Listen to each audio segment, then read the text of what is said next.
Mansoorabad division పరిధిలోని Janapriya enclave పార్కులో లోక కళ్యాణార్థమై విశేష పూజా కార్యక్రమాలు నిర్వహించారు. ధర్మరక్ష వైదిక విజ్ఞాన ట్రస్ట్ జనప్రియ ఎంక్లేవ్ ఆధ్వర్యంలో భద్రాచలం ఆస్థాన పురోహితుడు బ్రహ్మశ్రీ వేదమూర్తుల శ్రీమాన్ గిదుముల్లా మురళీకృష్ణచార్యుల సమక్షంలో నిర్వాహకులు పూజ నిర్వహించారు. జనప్రియ ఎంక్లేవ్ పార్కులో లోక కళ్యాణార్థమైన ఋగ్వేద హవనము, యజుర్వేద హవనము, రామాయణ హవనము ఎంతో భక్తి శ్రద్ధలతో నిర్వహించారు. ప్రతిరోజు సాయంకాలం ప్రవచనాలు, వేద పారాయణాలు నిర్వహించి విశేష పూజలు జరిపారు. చివరి రోజు స్వామివారికి పట్టాభిషేకం, రాముల వారి ఊరేగింపు, పూర్ణాహుతి జరిపారు. అదేవిధంగా ఈ కార్యక్రమంలో భక్తులు కాలనివాసులు అధిక సంఖ్యలో పాల్గొని రామకీర్తనలతో భగవన్నామ స్మరణంతో నృత్యాలు చేస్తూ స్వామివారిని కాలనీ పురవీధుల్లో కన్నుల పండుగగా ఊరేగించారు.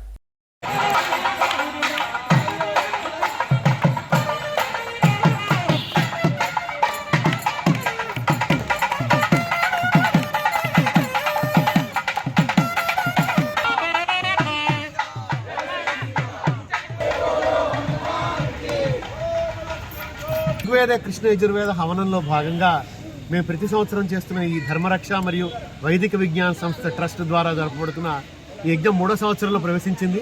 3వ సంవత్సరం మా యజ్ఞం ఈ సంవత్సరం బాగా కంప్లీట్ అయింది. తర్వాత ఇవాళ యజ్ఞ పరిసమాప్తిలో భాగంగా మేము ఇవాళ శ్రీ రామచంద్రుడి పట్టాభిషేకం చేసుకున్నాము. శ్రీ రామచంద్రుడి పట్టాభిషేకంతో పాటు ఇవాళ నగర సంకీర్తనతో మేము అందరం ధర్మరక్షా సంస్థ, వైదిక విజ్ఞాన సంస్థ మరియు జనప్రియ ఎన్క్లేవ్ కాలనీ వాళ్ళందరం కలిసి ఒక వైభవంగా రామచంద్రుడి పట్టాభిషేక మహోత్సవం తర్వాత నగర సంకీర్తన చేసుకుంటున్నాం ఇవాళ. జై శ్రీరామ్. ఇది మనకి ఇంకొక విశేషం ఏంటంటే జనవరి 22వ తారీఖున మన రామచంద్రుడిది బాలరాముడి ప్రతిష్ఠ కూడా జరుగుతోంది. దాంతో కూడా బాగా అద్భుతంగా కోయిన్సైడ్ అయింది ఈ ప్రోగ్రాము.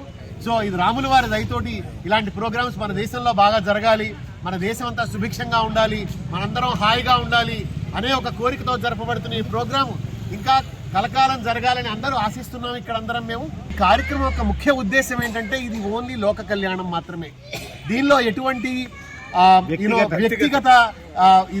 వ్యక్తిగత ఉపయోగం కానీ వ్యక్తిగత లాభం కోసం కానీ జరిగింది కాదు.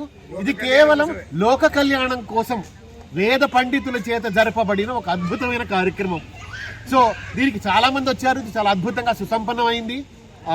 ఇది మళ్ళీ నెక్స్ట్ ఇయర్ కూడా జరపబడుతుంది.